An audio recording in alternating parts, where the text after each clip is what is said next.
the Hull C from Musashi Industrial. Hull C, for those that don't know, is like the big 18-wheeler of the Star Citizen universe, designed for transporting bulk cargo around the stations and between solar systems.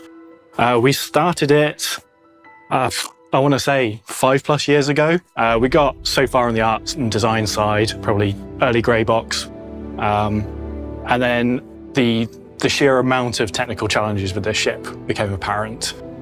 We put a pause to it. We thought, we'll come back. The teams that need to help us have more important things to do at that point in time. There was object container streaming going on. So we're like, that's more important. We'll sort that out. We'll come back to it. And the last year or so, we've come back to it and had to deal with all those big technical challenges for the ship.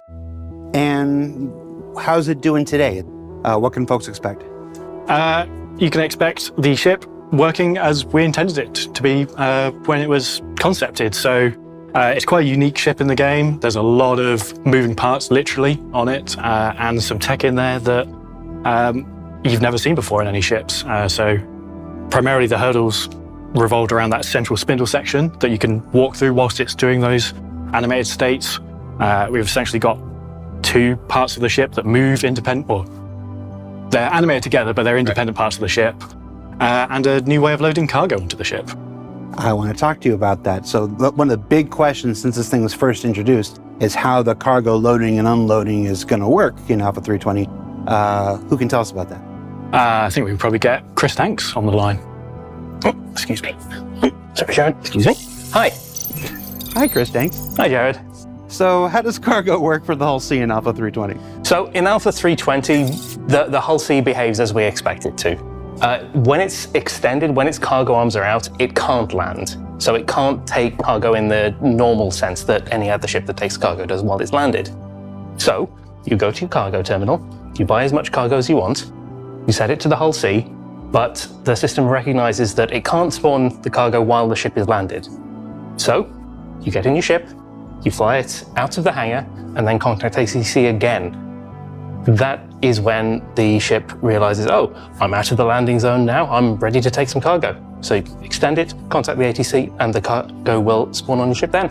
Does this thing fit in any hangars? While it's collapsed, it'll fit in the large spec hangars. When it's extended, it doesn't fit in any hangar we have at the moment.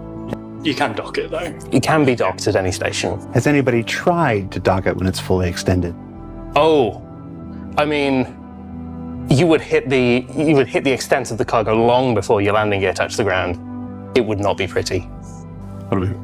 Well, I mean, somebody will have done it, and it will have been a magnificent explosion, but I wouldn't recommend it. So what we want to do is make sure that when we release the ship visually, it ticked all of our kind of current processes, and you know, it kind of really it was on par with everything else that we put out now compared to where it was kind of back in the day.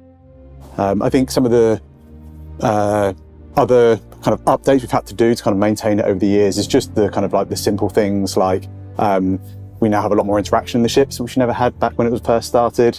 So making sure all the panels are accessible and open and close and animate, making sure the dashboard's all interactive and all those fun things that everyone's used to now.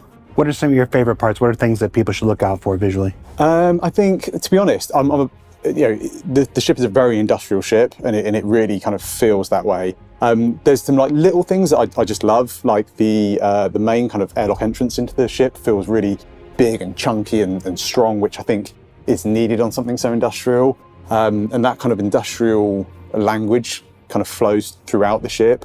I think my kind of main favourite place is engineering in the rear. The whole rear of the ship is kind of dedicated to really encompassing that idea that you are on a big workhorse. You know, there's big engines, there's massive pipes. It feels really kind of like nice and moody and a little bit dangerous. And I think that's kind of really helps sell what's going on the outside of the ship, but inside.